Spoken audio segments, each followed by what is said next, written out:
When you hear David Benavidez, you don't just think of a boxer, you think of pure, relentless power. He's not merely looking for knockouts.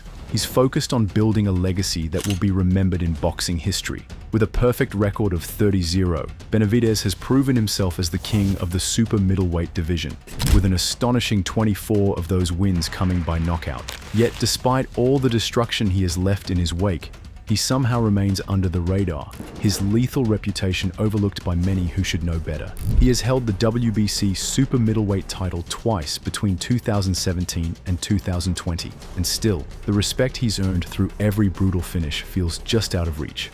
Let's dive in and explore some incredible content together. He was born into boxing. It ran in the family. From an early age, the fight game was just part of who he was. His older brother, Jose Benavidez Jr., made a name for himself as a WBA interim welterweight champion, and their father was the driving force behind them both, pushing them from day one. But David's journey wasn't easy. By the time he was 15, he had ballooned to 250 pounds, battling issues with discipline and diet. It was a rough patch for a kid with massive potential that not many people could see yet. Still, David had gloves on his hands by the time he was 3 years old. He didn't just love boxing, he lived it. And once he found his focus again, there was no holding him back. He was 15-0 as an amateur before turning pro at just 16 years old. No headgear, no tune-up fights, just straight-up violence.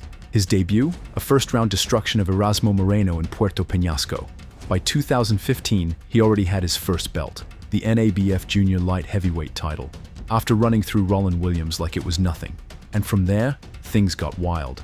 Then came September 8th, 2017, a day that changed the landscape of his career. At just 20 years old, David Benavidez made history, becoming the youngest super middleweight champ ever. He went toe-to-toe with Ronald Gavril in a wild back-and-forth battle, even getting knocked down in the final round. But instead of folding, he got up, shook it off, and finished strong. David Benavidez made his return in March 2019. And man, he didn't just come back, he announced himself.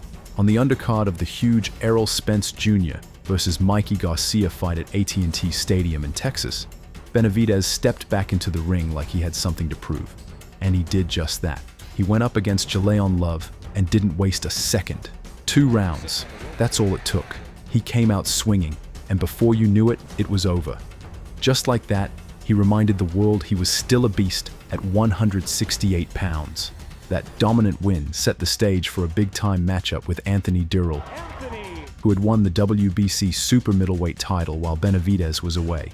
But Benavidez wasn't interested in just competing for the belt. He wanted it back, and he took it. Round by round, he broke Dirrell down with sharp, powerful shots. In the 6th, a nasty right hand opened a brutal cut, and by round 9, Benavidez was unloading with everything he had.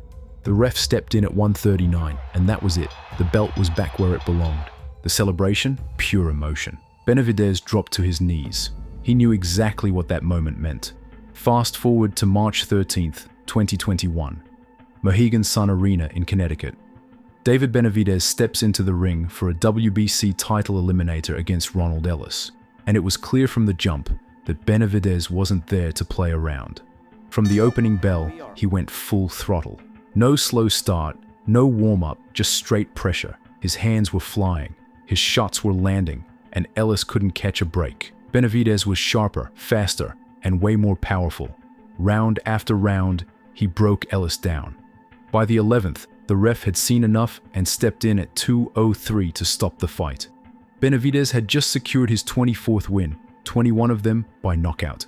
And honestly, the judges had him dominating on the scorecards anyway. Then came May 21st, 2022, Benavidez's big homecoming. Back in Glendale, Arizona, fighting on Showtime, he was ready to remind everyone exactly who he was.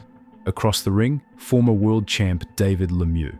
Right from the start, Lemieux was in serious trouble. By the middle of round 2, Benavidez cracked him with a vicious uppercut that almost sent him flying through the ropes. It was the 5th knockdown of Lemieux's career, but this one hit differently. Somehow, Lemieux got back up and made it out of the round, but Benavidez could smell the finish. In the 3rd, he turned up the pressure, non-stop punches, relentless pace, until Lemieux's corner had seen enough. They threw in the towel and the ref waved it off with 1:31 left in the round. Just like that, Benavidez was a world champion once again. Unlock even more value by subscribing today. Don't miss out on the latest updates and exciting content. Join our community now. The tension was thick, the stakes were high, and David Benavidez? He stepped up and delivered under the brightest lights. It was a full-on war, but Benavidez's relentless pressure, non-stop ferocity, and insane volume wore Caleb Plant down over 12 grueling rounds. When the final bell rang, the judges were all on the same page. 117 to 111, 116 to 112, and 115 to 113. Benavidez held on to his interim WBC super middleweight title. Once again, he proved why he's not just the most avoided guy in boxing, but also the deadliest knockout machine on the planet right now. Then came June 15th, 2024, his long-awaited debut at 175 pounds. Everyone was wondering, would his power carry up? Could he handle the bigger size? The answer, a loud yes. Benavidez didn't just beat former world champion Alexander "the Nail" Gvozdyk, he completely dominated him. It was a masterclass in controlled aggression, with scores of 116 to 112, 117 to 111, and a brutal 119 to 109. But here's the real standout moment. Benavidez said, keep pushing forward and continue to dominate this light heavyweight division. Most fighters would shy away from taking on a beast like Gvozdyk in their first fight at a new weight class. Benavidez, he welcomed it. He snapped his jab like a spear, cut off the ring with deadly precision, and let his power speak for itself. Even while dealing with injuries and not being at full strength, he made it look effortless. Gvozdyk didn't back down. The man came to fight, throwing punches in quick flurries, looking to sneak in that right hand behind fast lefts.